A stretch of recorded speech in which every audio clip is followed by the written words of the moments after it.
Hi, good evening, sir.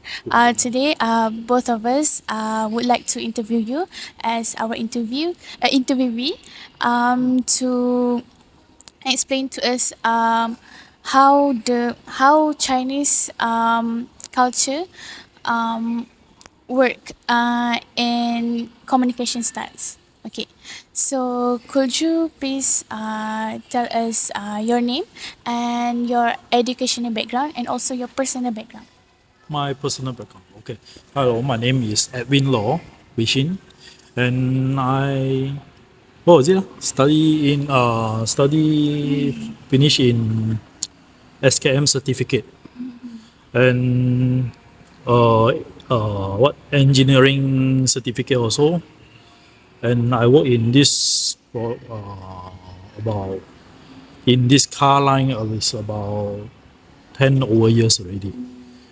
Even driving, sales, and even a technician also. All this year lah. Then my personal background is I'm still a single. I have one sister and one brothers.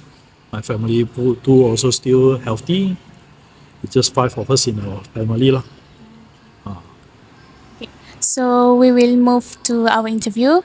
Okay, for the first questions, from your experience dealing with the customers here in Proton, how do you adjust your communication approach when speaking with someone from a different cultural background? It depends on customer most likely because first thing we also don't know even Chinese some of the Chinese also they don't know how to speak Mandarin, don't know how to speak Cantonese. So most likely this type of people they will speak English more. If all Indian, some of them also not really good in educated, they don't know how to speak English, but they can speak Malay. So we we will firstly welcoming them by using English and Malay. Then after that depends on how they speak. Then I will adjust my language to them lah. Because overall my English, Malay, and Chinese, Cantonese all I can adapt lah. This is how I communicate with them. Is there any challenge where you have to communicate with a customer that don't understand your communication styles? Having a difficulty to not understand my style. The one most likely don't have. When they have is very ignorant type. They only believe in their knowledge and don't want to listen to what you say. That's the thing lah. Because I'm more on technical, mechanical things, but they don't want to listen about theory. That's the thing lah. So next question is, as we know, code switching is the change of communicating style. For an example, like you say, maybe you speak with Chinese. You speak Chinese, and then you tend to change it to English. Have you ever experienced that while working and speaking in Malay or? Sorry. Okay. Have this type of people because most likely Malaysia is one Malaysia all combined together. Sometimes the Chinese also will like mixture with Malay and English also when talking about Chinese. So because sometimes we do explanation, we have some words we don't know how to explain by Cantonese. We mix it with Chinese or Malay. This is how. So for the third questions, non-verbal communication involve conveying messages without words. Like what are some common non-verbal communication in your culture that might confuse other Malaysians? For an example, maybe like Indian, they use tilt head as like agree with that, huh? So what is the non-verbal communication in your Chinese culture? Eye contact. Eye contact. No lah. Smile and then eye contact like that lah. Okay. Okay. Next, I will ask a question again about non-verbal communication.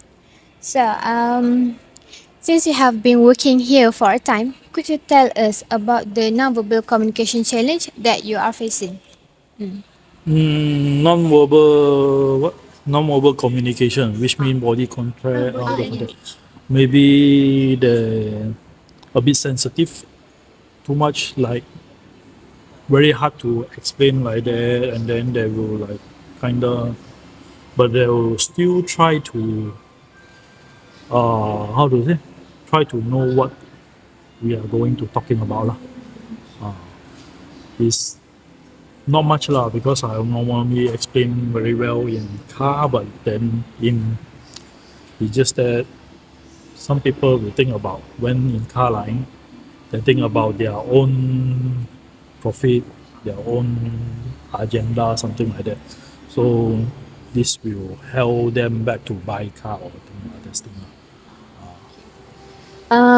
Next, as a Chinese living in Malaysia, how do language barrier contribute to conflict in your communication?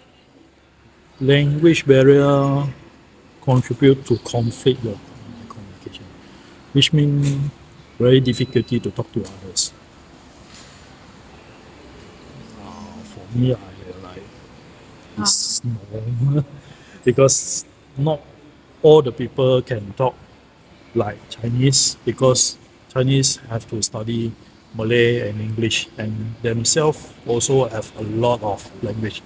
Like Malay also, they in Ipoh, in Perak, in Kelantan State, in Penang State, Police State, they all speaking Malay language. The how to say, the verbal and the slang all is different. Ah, even Chinese also have a lot. And Mandarin, Hokkien, Cantonese, and then Hakka, all also. Because not very people know all the things. Even I myself also cannot know lah.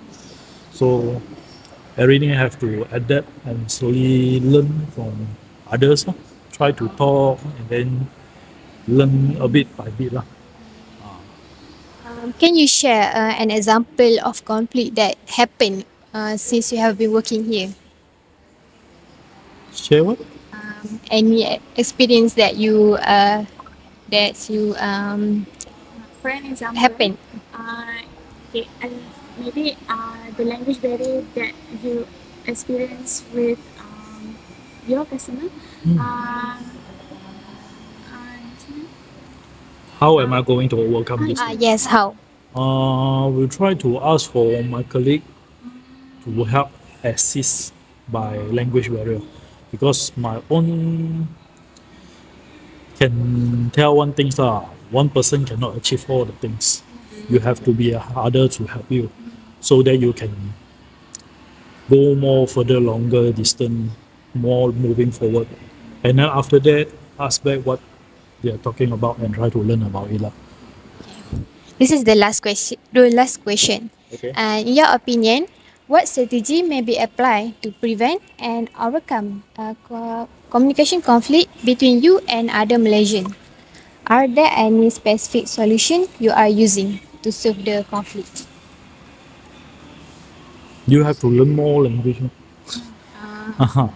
If not, you will having a difficulty, or you have tried to meet more other religion friend, so that you can ask for communicate. Or one more thing nowadays, phone apps is very technology already. You can download one of the apps and then try to explain from there. Not even Malaysia, maybe China, Japan, Korean, all you can use by the apps to translate. You can use the translator apps. That's all our question. Thank you so much for your sharing, and so that's all. Okay, thank you.